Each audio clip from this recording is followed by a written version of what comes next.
On va reparler des identités, de l'identité. Qu'est-ce que c'est qu'une identité? Ce n'est pas si évident. Moi, je la définis comme le capital d'identification qu'un sujet ou qu'un groupe peut avoir, auquel il peut recourir. Voilà, vous ne vous identifiez pas, j'imagine, à un curé, ben voilà, ça ne fait pas partie de votre identité. Il y a quelque chose en vous qui identifie une certaine culture cinématographique, alors, donc ça fait partie de votre identité. Vous voyez, c'est un capital de potentiel d'identification. Et quel est le noyau de chaque identité? Ben, le noyau de votre identité, c'est vous, comme individu. C'est votre corps.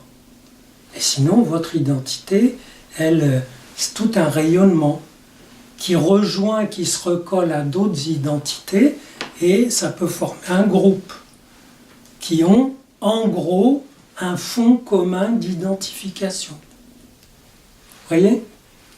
Et alors, quand on parle de choses comme le racisme, l'intolérance, des choses comme ça, on oublie cette dimension identitaire. C'est-à-dire, on oublie qu'il y a une identité qui, à un moment donné, peut se sentir menacée et qui donc se raidit, durcit sa frontière, ses bordures, et est intolérante à ce qu'une autre identité dit sur elle, par exemple. Donc, c'est ce qu'on appelle racisme.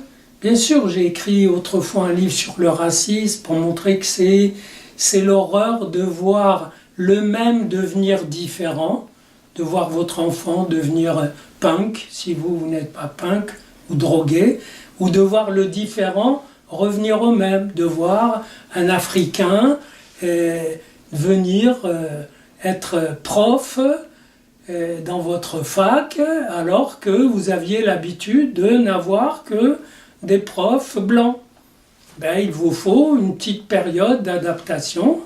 Là, elle semble passer. Ça veut dire que beaucoup ont intégré, ben oui, que tout le monde, quiconque est compétent, a la capacité d'enseigner, qu'il soit noir ou blanc, religieux ou pas. Mais vous comprenez, cette dynamique, c'est en fait un certain... Vous avez ça dans la famille. L'autre jour, quelqu'un me disait, mais c'est terrible la quantité de haine qu'il y a dans cette famille dont il me parlait.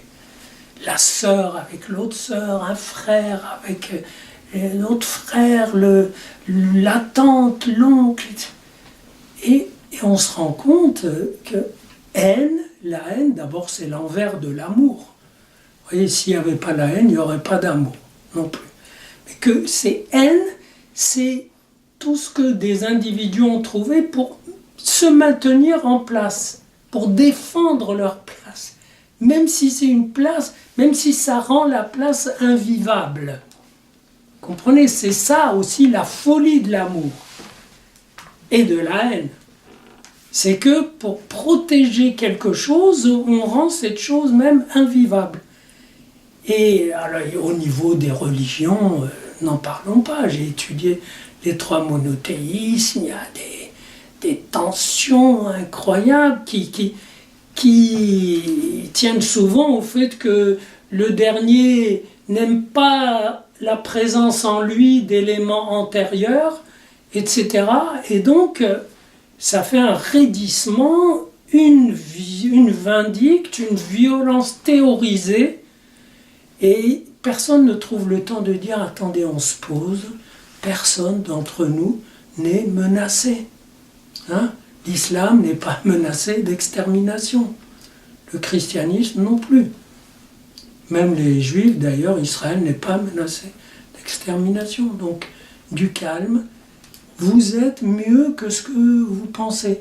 Vous n'avez pas besoin de cette dose de venin à lancer face à la face de l'autre parce qu'il vous menace. Vous êtes moins menacé.